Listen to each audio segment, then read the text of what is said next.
Halo semuanya, selamat datang di channel Midas Cuan. Di video ini kita membahas 3 matriks yang saya lihat untuk menemukan perusahaan apakah itu layak diinvest atau tidak. Nah, jadi dengan 3 matriks ini, kalau misalnya teman-teman pahami cara pakainya, itu bisa sebagai filter awal lah ya, sebagai teman-teman untuk menilai apakah emiten ini layak untuk dipelajari lebih lanjut atau tidak. Dan dengan memahami filter ini juga, ya 3 matriks ini juga, teman-teman harapannya bisa terhindar nih dari mungkin jebakan-jebakan atau ranjau nih di dalam laporan keuangan. Dan tentu saja ini saya sharingkan berdasarkan pengalaman saya pribadi juga, ya teman-teman bisa belajar dari pengalaman ini. Jadi teman-teman nggak perlu harus mengalami kerugian dulu baru akhirnya tahu bahwa oh kalau kayak gini tuh bisa berpotensi menjadi kerugian. Nah, seperti biasa kita akan pakai tools dari Stockbit, dan berdasarkan pengalaman saya, Stockbit ini bisa jadikan sekuritas terbaik lah ya. Jadi karena bukan hanya untuk tempat transaksi dan segala macam yang tentu saya sudah sangat-sangat stabil, tapi juga tools-toolsnya itu sangat lengkap. Jadi semua laporan keuangan, data-data misalnya presentasi publik atau pengumuman dari perusahaan publik itu semua sudah ada dalam satu aplikasi di Stockbit ini. Jadi teman-teman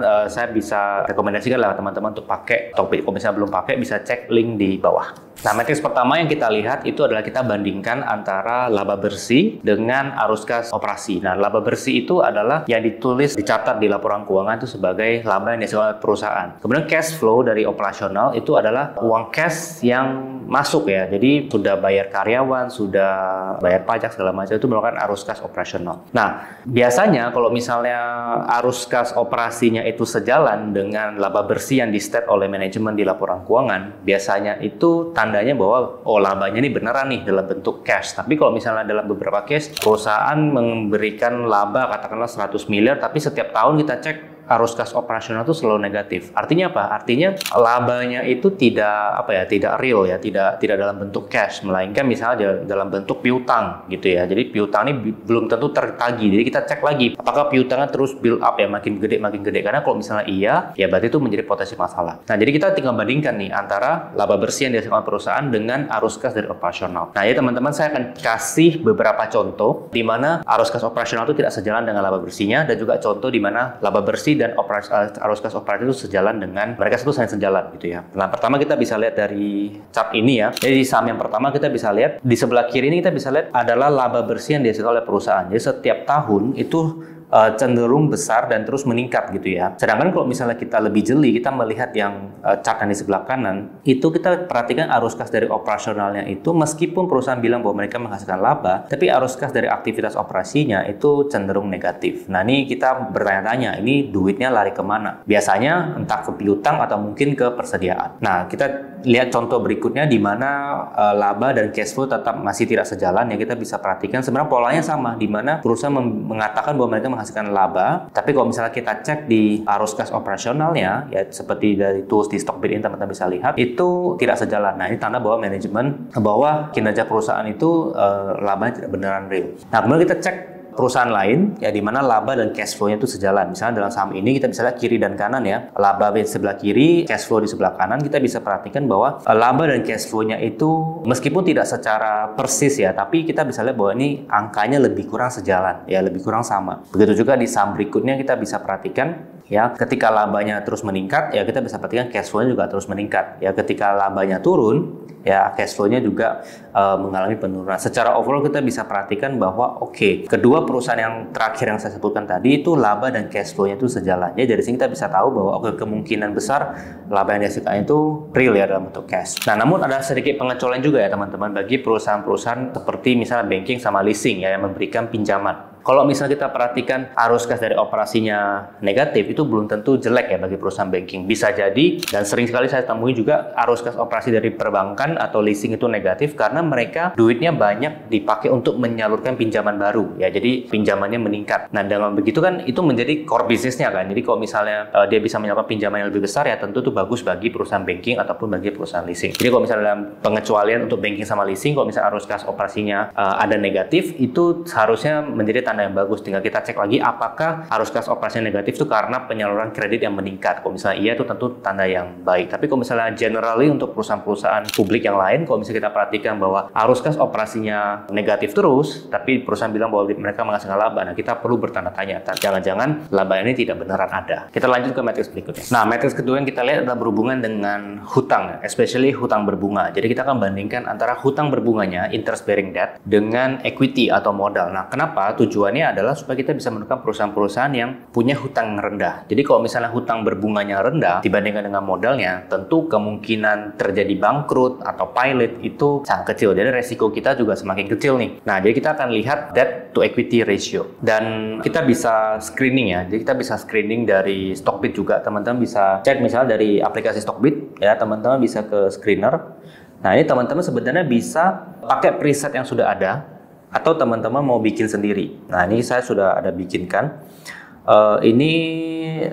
Saya bandingkan debt to equity-nya di bawah 0,5. Artinya perusahaan-perusahaan yang punya hutang berbunga itu hanya setengah dari modalnya. Nah, kemudian saya pengen yang equity-nya di atas 0 supaya saya nggak dapat perusahaan-perusahaan yang, maksudnya equity-nya yang negatif itu nggak masuk di sini. Kemudian supaya kita menemukan perusahaan yang return on equity-nya cukup bagus, artinya perusahaan yang cukup oke gitu ya, secara cukup efisien modalnya untuk mereka putar dan mereka menghasilkan laba. Saya cari yang ROE-nya bisa 10, artinya 10%. Nah, supaya menemukan perusahaan-perusahaan yang cukup besar juga, itu saya cari yang equity-nya itu bisa sampai 2 triliun. Nah, jadi di sini kita bisa menemukan ada mungkin 75 saham yang memenuhi kriteria ini. Nah, jadi dari sini teman-teman sudah ada 75 saham yang teman-teman jadikan pool ya, jadikan watchlist yang teman-teman bisa pelajari. Atau teman-teman misalnya mau cari yang valuasinya cukup murah, misalnya dengan price to book, itu boleh juga. Ya, misalnya teman-teman tinggal masukin misalnya price to book value dari sini ya. Misalnya di bawah 1,2. Nah, jadi kita menemukan perusahaan-perusahaan yang dari awal 70-an jadi sekitar 22 saham. Ini adalah perusahaan-perusahaan yang memenuhi kriteria ini, hutangnya cukup rendah, ROE-nya cukup oke, dan juga valuasinya cukup murah. Nah, ini teman-teman bisa pelajari ya dari beberapa saham di sini, teman-teman bisa analisa lebih lanjut lagi. Dan by the way, kalau teman-teman pakai Stockbit ini, teman-teman bisa cek presetnya. Ini saya juga kadang-kadang suka lihat ya preset yang mereka ini. Misalnya saya mau lihat perusahaan-perusahaan yang rajin nih bagi dividen ya di sini. Nah, ini ada banyak saham-saham yang rajin bagi dividen. Kita bisa lihat matriksnya apa yang dipakai. Oh, ada dividend yield ya, average dividend yield. Kemudian payment streak-nya di atas 3 kali, artinya dia 3 tahun betul-betul dia bagi dividen ya. Dan ini teman-teman ada banyak ya. Bisa dari valuasinya murah ya, dari PE-nya di bawah rata-rata misalnya, dan banyak ya. Teman-teman bisa explore dari sini supaya teman-teman bisa menemukan perusahaan-perusahaan yang cukup bagus, harganya murah dan berkualitas. Nah, by the way, kalau teman-teman yang tadi pakai debt to equity ratio untuk screening, mungkin teman-teman nggak akan menemukan saham banking, jarang gitu menemukan saham banking. Kenapa? Karena banking ini mungkin punya debt to equity yang cukup besar. Kenapa? Karena kalau kita pelajari bisnis banking, itu mereka kan mengumpulkan dana dari nasabah ya, dalam bentuk tabungan giro dan deposito. Kemudian mereka salurkan kredit. Nah, tabungan giro dan deposito ini kan ada beban bunganya. Mereka kan ada bayar bunga deposito, bunga tabungan dan seterusnya gitu. Ada bunga yang mereka harus bayarkan, sehingga debt to equity-nya terlihat besar. Padahal itu sebenarnya adalah uang masyarakat yang ditaruh ke mereka. Nah, teman-teman kalau misalnya mau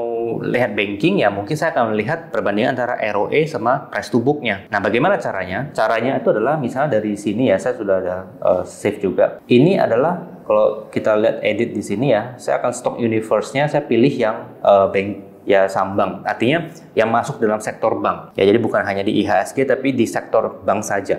Kemudian saya cari yang PBV-nya di atas 0 ya, kemudian yang return on equity di atas 0. Supaya ini bisa menemukan semua perusahaan banking yang masuk di sini. Nah, terus dari angka-angka yang ada di sini saya biasanya saya compute lagi ke Google Sheet ya, kemudian saya bikinkan chart seperti ini. Nah, chart yang ini cara bacanya gimana? Saya pengen perusahaan yang ROE-nya cukup tinggi dan juga punya valuasi yang masih murah gitu ya. Dari sini kita bisa perhatikan bahwa mayoritas saham-saham bank itu punya ROE di bawah 10%. Ya, jadi kalau kita perhatikan di bawah ini adalah ROE, di sumbu Y ini adalah price to book. Kita bisa perhatikan bahwa mayoritas dari perusahaan-perusahaan banking itu dia punya ROE yang di bawah 10%. Nah, kemudian saham-saham bank yang punya ROE yang rendah ya, tapi punya valuasi yang tinggi seperti ini, itu akan saya hindari. Jadi saya nggak akan beli perusahaan-perusahaan yang mungkin masuknya di sini. Kenapa? Karena ya ngapain beli perusahaan yang valuasinya begitu tinggi tapi ROE-nya begitu rendah ya, bisnisnya kurang oke sih menurut saya pikir. Nah, kemudian di satu sisi juga ada perusahaan-perusahaan bank kayak misalnya BCA yang ROE-nya sangat tinggi tapi price to book-nya juga tinggi. Jadi ini perusahaan yang bagus tapi valuasinya juga cukup mahal gitu ya. Nah, kemudian kalau misalnya kita lihat ya, kalau kita compare misalnya BCA dengan BRI sama Mandiri, sebenarnya ROE-nya mereka ini lebih kurang sama ya, lebih kurang sama 20% ya. Tapi BRI sama Bank Mandiri itu punya price to book yang lebih rendah. Jadi kalau misalnya disuruh pilih BCA, BRI atau Mandiri, mungkin saya akan pilih BRI atau Mandiri untuk saya dalamin lebih lanjut. Kalau BCA kita sama-sama tuh sudah bagus gitu, tapi valuasinya mahal. Tapi kalau misalnya BRI sama Mandiri itu masih murah nih compare to BCA gitu ya. Nah, kemudian bank-bank yang di daerah sini ya punya ROE 10-15%, tapi valuasinya ini cukup murah karena kita bisa compare valuasinya mereka pas buknya itu lebih kurang sama seperti bank-bank yang ada di sini, tapi ROE mereka tuh jauh lebih bagus. Nah, mungkin saya akan fokuskan perhatian saya tuh pada saham bank yang ada di sini dan juga BRI sama Mandiri untuk saya dalami lebih lanjut. Jadi itu caranya kalau misalnya teman-teman mau men-screening perusahaan di banking dan juga cari perusahaan-perusahaan yang punya debt to equity yang rendah.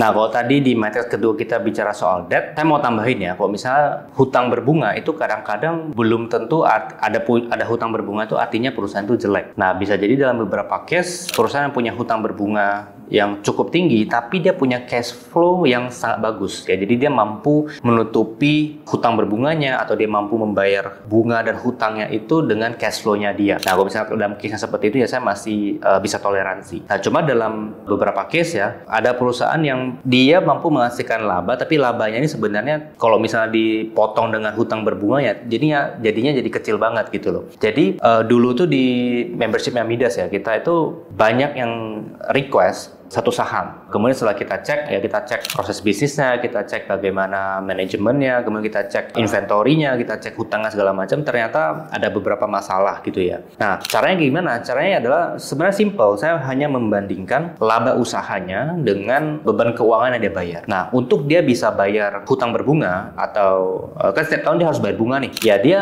tentu bayar itu menggunakan dari operasionalnya. Salah satu hal yang saya lihat adalah saya bandingkan laba usahanya. Nah, laba usaha ini kan laba sebelum dia potong beban keuangan, bayar pajak ya dan semua-muanya. Jadi kalau misalnya saya lihat sangat tipis ya. Nah, misalnya dia punya laba usaha itu katakanlah 100 miliar, tapi dia bayar bunga bank itu 80 miliar. Ya, jadinya tipis banget gitu kan. Kalau misalnya tiba-tiba bunga naik, saya suku bunga naik gitu kan ya, habislah labanya. Nah, jadi kita nggak pengen seperti itu kan. Nah, jadi caranya adalah misalnya kita buka ya dari sheet financial dan Stockbit ya, di financials, misalnya teman-teman klik kode sahamnya apa, habis itu teman-teman klik financials, habis itu teman-teman bandingkan antara laba usaha ini dengan beban keuangannya. Oke, nah ini kan kalau misalnya kita lihat dari sini ya, di contoh di case saham ini, kita bisa lihat ya, di tahun 2023, misalnya dia mampu menghasilkan laba usaha 194 miliar. Oke, tapi beban keuangannya 163 miliar, ini kan tipis sekali gitu ya. Jadi kayak hampir semua labanya itu kesedot buat bayar beban keuangan. Ya, sebelum-sebelumnya juga lebih kurang laba usaha cuma 2 kali dari beban keuangan. Ini bikin bank atau debtornya kaya aja gitu. Jadi kita sebagai shareholder kan, ya kita lihat sebagian besar dari labanya itu kesedot dibayar bunga. Nah, tentu kita nggak pengen ya, dan kita bisa lihat ya bertahun-tahun dia seperti ini. Nah, ini kan artinya kenapa kok kita bertanya kenapa kok dia punya beban keuangan yang besar ya, dan kenapa dia tidak lunasi atau segala macam. Nah, tentu bisa jadi ada masalah misalnya kan. Nah, kalau misalnya kita cek ya per kuartal 2 ya 2024 ya secara trailing 12 months ini bahkan merugi ya. Jadi di dalam case ini ya kita di kuartal 1 deh ya, kuartal 1 2024 dia laba usaha 187 M. Ya, ini secara TTM ya, trailing 12 months. Tapi dia bayar beban bunganya aja sampai 186 M. Oke, ini kan dalam case bunganya juga naik kan. Suku bunga naik kan. Seperti saya katakan, ketika begitu tipis, begitu suku bunga naik ya udah langsung rugi gitu. Nah, di kuartal 2 kita bisa lihat beban keuangan 189 M ya secara trailing 12 months, dan laba usaha itu bahkan minus. Dan ini membuat saham ini menjadi rugi kinerjanya. Dan bagaimana nasib saham ini? Kita bisa perhatikan dari chart ini bahwa saham ini cenderung mengalami penurunan. Kenapa? Karena ya secara fundamental, secara bisnis kita bisa melihat bahwa saham ini sebenarnya tidak terlalu bagus ya, tidak mampu menghasilkan laba yang cukup oke. Dan kalau misalnya kita compare juga cash flow-nya segala macam tetap mengalami masalah juga. Jadi kita nggak pengen ya punya perusahaan-perusahaan yang seperti ini. Meskipun valuasinya PBV-nya 0,5 atau PBV 0,3 ya kita lihat oh ini perusahaannya cukup berbahaya gitu. Jadi kita nggak invest ke saham seperti ini. Nah, itu tadi 3 matriks yang saya sendiri pakai untuk saya mempelajari emiten ya, supaya jadi filter awal untuk saya apakah worth it untuk saya pelajari lebih lanjut atau tidak, atau ada potensi masalah di laporan keuangan atau tidak. Nah, tentu teman-teman bisa praktekkan sendiri, mungkin sekali-kali 2 kali praktek mungkin belum langsung ngerti, tapi teman-teman bisa ulangi video ini, teman-teman praktekkan lagi, teman-teman ulangi lagi, dan lama-lama kan teman-teman jadi mahir ya, dan akhirnya teman-teman jadi lebih bisa untuk membaca laporan keuangan atau menganalisa sebuah perusahaan apakah layak untuk teman-teman investasikan atau tidak. Nah, terima kasih sudah nonton sampai selesai, dan kalau misalnya teman-teman belum pakai Stockbit, saya ingatin teman-teman bisa cek link di deskripsi ya, teman-teman bisa pakai Stockbit, explore toolsnya tuh banyak sekali, udah lengkap banget, dan ya teman-teman bisa mulai berinvestasi dengan lebih baik dan teman-teman bisa analisa dengan lebih baik. Thank you semuanya, sampai jumpa di video selanjutnya. Bye bye.